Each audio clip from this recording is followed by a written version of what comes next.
Hi everyone! Good evening! I'm back! It's your Mama Sam para dito sa Samsam TV. Kamusta naman kayo mga amigo, amiga, kumare at kumpare? Sana lahat kayo ay okay na okay ngayong araw na to. My gosh, ang bilis ng araw, no? So, ngayon ay 29th na ng May. So, papunta na tayo sa katapusan. 2 araw na lang katapusan na. And then, papasok na tayo sa June. Oh, di ba? Ang bilis. So, sa June, maraming pageant. Andiyan dyan ang Binibini, andiyan dyan ang labanan sa Miss World, and then of course, ang supranational. And then, ang alam ko, meron din yung Miss International Queen. So, yan. Kaya naman exciting talaga ang labanan ngayon sa pageant. Simula na ng international pageant. And then, pagdating ng September, syempre Miss Aura International. And then, aabangan din natin syempre ang Miss Universe Thailand na gagawin sa August. And then, syempre, ang Miss Cosmos sa September. Then, pagdating naman ng October, syempre, papasok na dyan ang Miss, kung hindi ako nagkakamali, nandiyan na ang Miss Grand at saka ang Miss International. And then, of course, Miss Universe na. And then, syempre, Miss World, Miss Intercontinental, ayan, abangan natin yung mga yan. Ay nako, grabe. Sobrang malapit na matapos ang mga national pageant and then papunta na tayo sa sa Miss Universe, ganon, sa international pageant. So, yon. So, today, ang aming hapunan ay napakasarap kasi favorite ko, ang palaya. Hindi naman ako bitter. Nakakontrol ko naman ang pagka-bitter ko. So, hindi naman ako bitter na tao. Alam nyo guys, sa totoo lang, hindi talaga ako bitter na tao. Plus, hindi din ako inggitera. So, yon. Ayun yung magandang katangian na may pagmamalaki ko sa inyo. Kasi nasubukan ko yung sarili ko na maraming beses, hindi talaga ako naiinggit.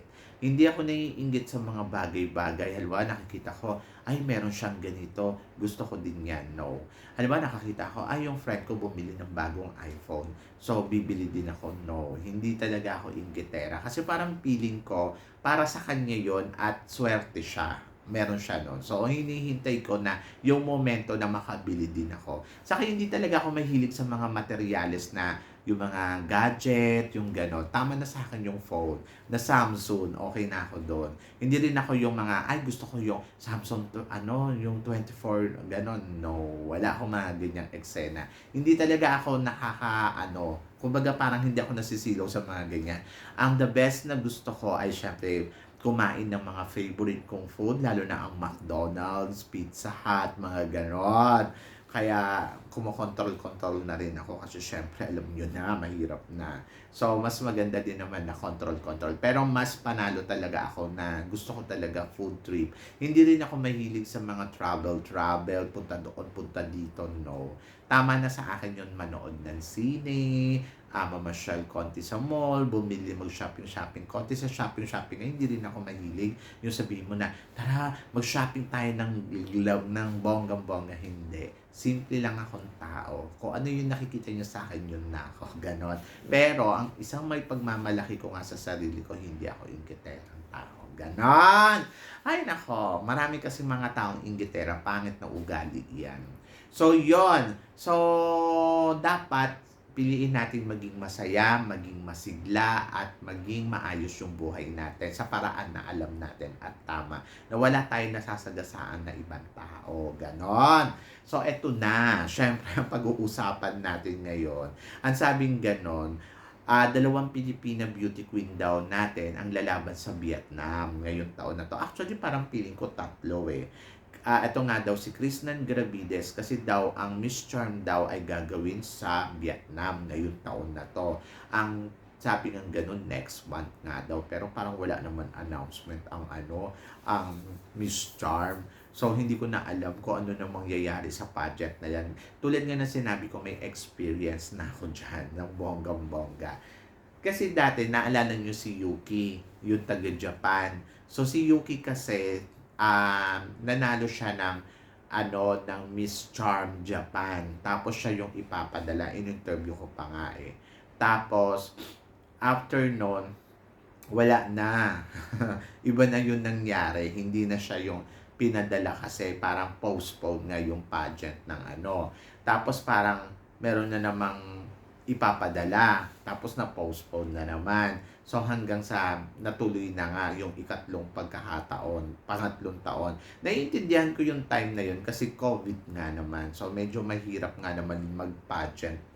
Pero sana natupad na nila nun last year. Sana tinuloy-tuloy na nila. Ang ganda-ganda pa naman ng Miss Charm, 'di ba? Ang ganda nung labanan ng Miss Charm. Sabi nga natin mukhang ito yung kakabog sa Miss Grand eh. Pero parang ngayon dahil sa nawala sila ng schedule, so medyo nakakaloka sila. So sana matupad na nila this coming June or sa July, ganon. Kawawa naman si Chris ng Gravides. Waiting for a long time, ganon. So, yon. Pero, syempre, pag nilaban na si Chris ng Gravides, for sure, panalo yan. And then, eto na nga, ang susunod din na lalaban dyan sa, sa Vietnam, ay si Atisa Manalo na. Kasi dyan gagawin yung Cosmo International. Kauna-unahan yon. So, parang hindi kayo nako-confuse. Yung kay Magic Cruz, Miss Cosmo World. Ito naman, Miss Cosmo International. So, first time lang ng Miss Cosmo International. Ganon.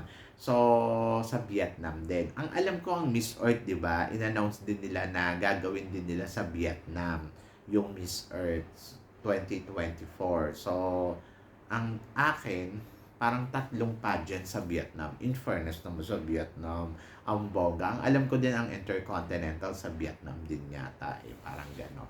But hintay tayo kasi parang feeling ko nililigawan din yata nila yung organization na mag-held sa Vietnam para sa tourism kasi yun. Ganon! So, ang bongga ng Vietnam, no? So, bongga naman yung mga pageant nila dyan. At natutuwa naman ako. Sabi ko nga sana swertihin dyan si Atisa.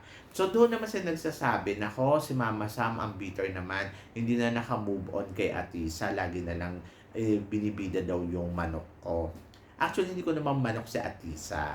Si Atisa, nire-respeto ko bilang isang beauty queen natin sa Pilipinas na naging Miss International. O ano na nga maichichika mo, lumalaban naman si Atisa Manalo. Chinichika ko rin naman si Alexi. O, di ba? Chinichika ko rin naman yung ibang kandidata. Kaya lang, wala pa naman laban sila sa Cyril. Bago mo naman ichika sila Alexi, sila Baguio, at saka itong si sa susunod na taon pa sila lalaban sa 2025 pa. So, dito muna tayo sa 2024. At si Atisa, isa sa mga kandidata sa 2024. So, yon. Tapos, ito pa, sabing ganon, Bulakenya Beauty, aari ba kaya sa international pageant? Ano daw ba tingin ko? Kasi yung iba sinasabi nila parang kulang, parang hindi ganon yan kabongga. Ako naman para sa akin, sa totoo lang, na proud ako sa mga Bulakenya ha. Ang ganda talaga nila. Ito na nga lang si Althea, ang ganda-ganda ni Althea. Kung titignan mo yung beauty ni Althea, Pinay na alam mo, pag dinala mo yan sa international pageant, papanoorin talaga yan at susubaybayan talaga yan at gugustuhin yan ng mga foreigner doon. Kasi di ba yung beauty niya kasi, lalo na sa Poland, tapos ganyan Pinay beauty, na ganyan kaganda, oh my God. Ewan ko kung di mag-title yan doon. So, kaya excited ako para kay Althea sa supranational. Kasi parang feeling ko lang naman to, hindi naman ako sure. So, this year, aariba talaga ng bonggang-bongga itong si Althea sa supranational. Kasi iba yung ino-offer na beauty niya. Sa kapalaban si Althea, yung alam mo yun, yung kumakabog talaga yung beauty niya na, ay nako, gagawin niya yung makakaya niya. Ganon. Tapos, ito namang si tawag dito, si Chelsea Manalo, syempre taga Bulacan din siya. Naalala ko tuloy yung dati, yung nag-i-start pa lang yung Miss Universe Philippines, sabi nila sa akin, Mama Sab, nakita mo na ba si Bulacan? Ay, ang bongga, mas matutuwa ka sa kanya, yung ganon. Kasi, di ba, parang natuwa kasi ako kay Alexi Brooks noon. Tapos ngayon sinasabi nila, ayun nga Mama Sab, nakita mo na ba yung picture ni ni Miss Bulacan? Ay nako Mama Sam, appointed din siya. Ang bongga, ang ganda. Tapos yung natingnan ko, sabi ko, ay oo nga. Lalo na yung naglabas na sila ng first, nila, yung headshot challenge nila. Ay, sabi ko sa'yo, ganda-ganda ako dun kay Bulacan. Sabi ko, ay, aari ba to? Ganon. Yung kumbaga parang kasi, iba kasi yung beauty niya talaga. Tapos ayun na, doon ko na siya nasimulan gustuhin. Kasi ang nakikita ko kay Miss Bulacan, kahit black beauty siya, makikita mo pa rin sa mukha niya yung Pinay na orahan. Nandoon yung dimple, nandoon yung ganda ng mga mata, yung very talaga, yung Pinay na lumaki sa probinsya, ganon, na Black Beauty siya. And I think ito yung magandang simula para sa Bulakenyan na mailaban nila ang kanilang mga pambato sa international stage. And then naniniwala ako na kaya naman nila yon, kaya nila ipalo ng bonggang-bongga. And then kay Krishnan Garavides at saka kay Atisha Manalo, magandang package natin to para sa mga taga-Vietnam. Kasi parang feeling ko yung beauty na meron sila, mamahalin to ng mga Vietnamese talaga. Promise. So, yon. Kaya good luck sa kanila, no? So, talagang naniniwala ako na tatangkilikin diyan ang gandang Pinay. So, yon. Gandang Pinay to na hindi nila matatanggihan ng bonggang-bongga. So, yun lang yon. Ganon. Kayo ba guys? Ano guys ang masasabi ninyo? Tingin ba ninyo papalo nga ba talaga ang mga Pinay beauty natin na katulad si Krishnan Garavides, Atisa Manalo, si Althea Ambrosio at saka itong si Chelsea Manalo pagdating sa international pageant. So guys, ano guys ang tingin niyo? So please comment below para at least malaman ko naman kung ano naman ang chika mo dito sa mga pinag-uusapan natin. So yun guys. Guys, syempre maraming salamat sa inyong lahat. Sa mga hindi pa nakaka-subscribe dyan, please don't forget to click like and subscribe our channel na ngayon ay meron ng 5,000 subscribers. So natutuwa ako, alam nyo dati, eto parang 10 lang, tapos naging 100. Tapos ang tagal niya, tapos nag 1,000. Tapos yung nag 1,000, hinayaan ko lang. Ngayon, 5,000 na.